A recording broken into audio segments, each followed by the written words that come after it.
ലോകമെനിക്കു വൈരി,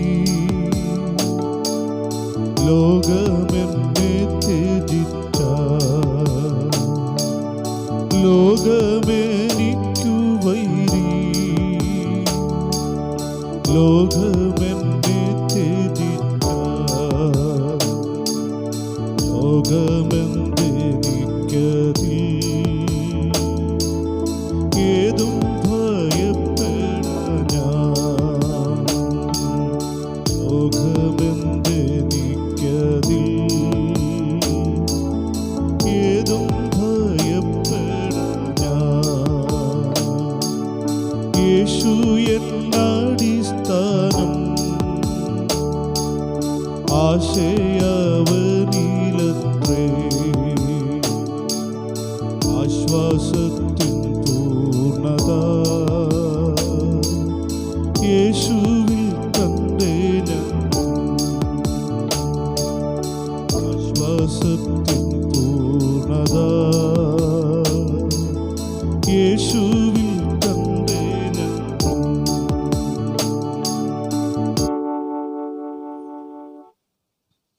അത്യുന്നതങ്ങളിൽ ദൈവത്തിന് മഹത്വം, ഭൂമിയിൽ ദൈവപ്രസാദമുള്ളവർക്ക് സമാധാനം. കർത്താവിൽ പ്രിയരെ, ഈ പുതിയ ദിവസം നമുക്കൊരുമിച്ച് കർത്താവിൻ്റെ തേജസ്സേറുന്ന പൊന്മുഖത്തേക്ക് നോക്കുവാൻ ഒരു അവസരം കൂടി ലഭിച്ചതിനായിട്ട് ദൈവത്തിന് സ്തോത്രം ചെയ്യുന്നു. രാത്രി തോറുമുള്ള കർത്താവിൻ്റെ വിശ്വസ്തതയ്ക്കായും രാവിലെ തോറുമുള്ള അവിടുത്തെ ദയയ്ക്കായും ഇന്ന് നമുക്ക് നന്ദിയോടുകൂടെ കർത്താവിന് സ്തോത്രം ചെയ്യാം. ഈ ദിവസത്തിൽ നമുക്ക് ആവശ്യമായിരിക്കുന്ന സർവ്വ നന്മകളും സ്വർഗത്തിൽ നിന്ന് കർത്താവ് നമ്മുടെ മേൽ പകർന്ന് നൽകി തന്നിരിക്കുന്നതിനായിട്ട് ദൈവത്തിന് സ്തോത്രം. നാൾതോറും നമ്മുടെ ഭാരങ്ങളെ ചുമക്കുന്ന രക്ഷയുടെ ദൈവമായ കർത്താവ് വാഴ്ത്തപ്പെടുമാറാകട്ടെ. പ്രിയപ്പെട്ടവരെ, നിങ്ങളേവരും കർത്താവിൻ്റെ അളവറ്റ കൃപയാൽ സകലത്തിലും ശുഭമായും സുഖമായും ഇരിക്കുന്നു എന്ന് വിശ്വസിക്കുന്നു. 12-ാം സങ്കീർത്തനം 5-ാം വാക്യം. എളിയവരുടെ പീഡയും ദരിദ്രന്മാരുടെ ദീർഘശ്വാസവും നിമിത്തം ഇപ്പോൾ ഞാൻ എഴുന്നേൽക്കും, രക്ഷയ്ക്കായി കാംക്ഷിക്കുന്നവനെ ഞാൻ അതിലാക്കും എന്ന് യഹോവ അരുളി ചെയ്യുന്നു. ശൗൽ രാജാവിനെ ഭയപ്പെട്ട് ദാവീദ് ഇങ്ങനെ പലയിടത്തായിട്ട് ഓടി നടക്കുന്ന ഒരു കാലം, തൻ്റെ ജീവിതത്തിലെ ഏറ്റവും ദുഃഖകരമായ ഒരു കാലം എന്ന് നമുക്കത് മനസ്സിലാക്കാൻ പറ്റും. 1 ശമൂവേലിൻ്റെ പുസ്തകം 21-22 അധ്യായങ്ങളിൽ അവയെക്കുറിച്ച് വിവരിക്കുകയാണ്. അങ്ങനെ ദാവീദ് ഓടി നോബിൽ അഹീമലേഖ് എന്ന പുരോഹിതൻ്റെ അരികിലെത്തി. അവിടെ വന്നപ്പോൾ താൻ അദ്ദേഹത്തോട് പറയുന്നുണ്ട്, തൻ്റെ കൂട്ടത്തിലുള്ള ആളുകൾ വിശന്നിരിക്കുകയാണ്, അവരെ ഒരു സ്ഥലത്ത് വെച്ച് മീറ്റ് ചെയ്യാൻ വേണ്ടിയിട്ട് ഉള്ള ഒരുക്കമൊക്കെ നടത്തിയിട്ടാണ് വന്നിരിക്കുന്നത്. വിശക്കുന്നതിന് എന്തെങ്കിലും ഉണ്ടോ എന്ന് ചോദിച്ചപ്പോൾ അവിടെ മേശമേലുള്ള കാഴ്ചയപ്പം ഉണ്ട് എന്ന് പറഞ്ഞത് വിശുദ്ധയപ്പം.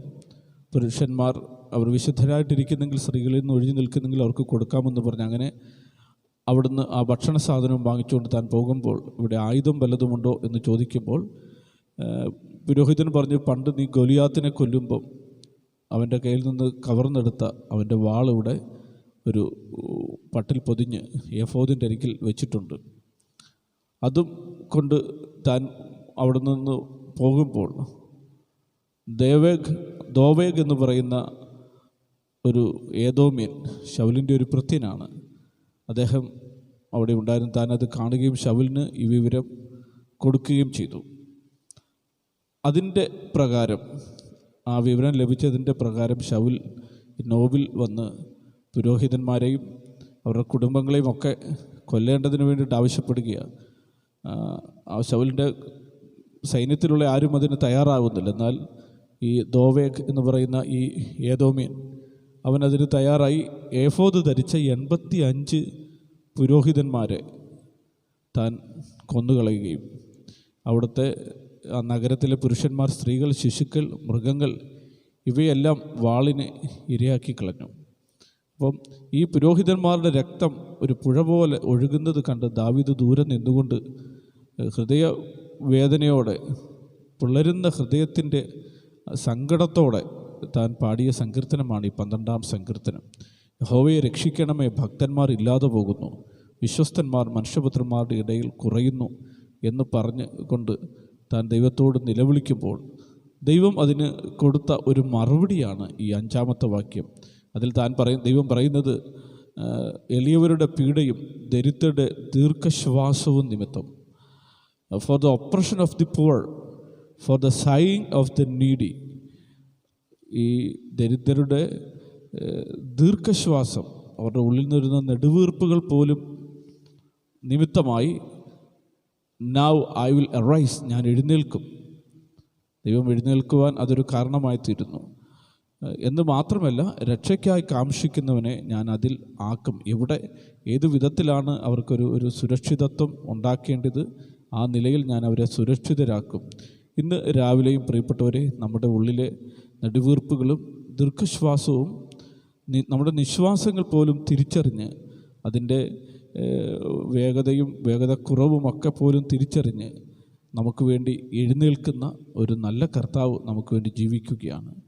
നമ്മുടെ ജീവിതത്തിൽ നാം നേരിടുന്ന ഒപ്രഷൻ, തടസ്സങ്ങൾ, പ്രതിബന്ധങ്ങൾ, എതിർപ്പുകൾ, അവയൊക്കെ നിമിത്തമായി രക്ഷയ്ക്കായി കാംക്ഷിക്കുന്നതിന് ഏത് തരത്തിലുള്ളൊരു വിടുതലാണ് നാം ആഗ്രഹിക്കുന്നത്, ആ വിധത്തിൽ തന്നെ നമ്മെ സുരക്ഷിതരായി സംരക്ഷിക്കുവാൻ കർത്താവ് വിശ്വസ്തനും ശക്തനുമായിരിക്കുന്നതിനായി അവിടുന്ന് നമുക്ക് വേണ്ടി ഇന്ന് രാവിലെ എഴുന്നേൽക്കുന്നതിനാണ് ദൈവത്തിന് സ്തോത്രം. നമ്മുടെ ജീവിതത്തിൻ്റെ ഓരോ നെടുവീർപ്പുകൾ പോലും തിരിച്ചറിയുന്ന ആ നല്ല ദൈവത്തെ നമുക്ക് ഹൃദയപൂർവ്വം പിൻപറ്റാം.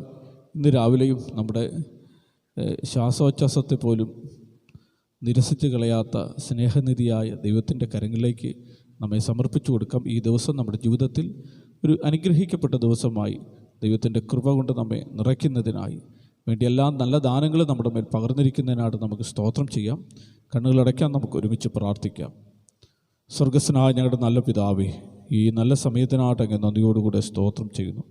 അവിടുത്തെ പുത്രനും ഞങ്ങളുടെ രക്ഷകനുമായ യേശുവിൻ്റെ അധികാരമുള്ള നാമത്തിൽ കർത്താവേ, ഇന്ന് രാവിലെ അങ്ങേക്ക് നന്ദിയോടുകൂടെ സ്തോത്രം ചെയ്യുകയും അവിടുത്തെ സന്നിധിയിലേക്ക് ഞങ്ങൾ ഒരുമിച്ച് വരികയുമാണ്.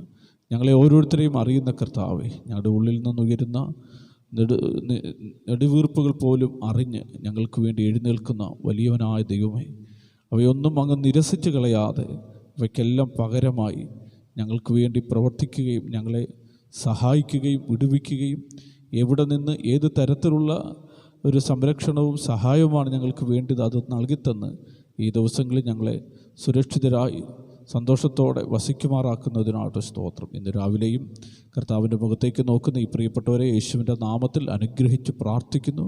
ആരോഗ്യവും സൗഖ്യവും സന്തോഷവും സമാധാനവും ആത്മീയ ഭൗതിക നന്മകൾ കൊണ്ട് ഇവരേവരും നിറയപ്പെടുന്നതിനായി കർത്താവിൻ്റെ വൻകൃപ നിൻ്റെ മക്കളെ പിന്തുടരുന്നതിനായിട്ടും സ്തോത്രം ചെയ്യുന്നു. എല്ലാ മഹത്വവും പുകഴ്ചയും അങ്ങേക്ക് അർപ്പിക്കുന്നു. പ്രാർത്ഥന കേട്ടതിനായി സ്തോത്രം. യേശുവിൻ്റെ നാമത്തിൽ തന്നെ ആമേൻ. കർത്താവ് നമ്മെ ഏവരെയും അനുഗ്രഹിച്ച് കാക്കുമാറാകട്ടെ.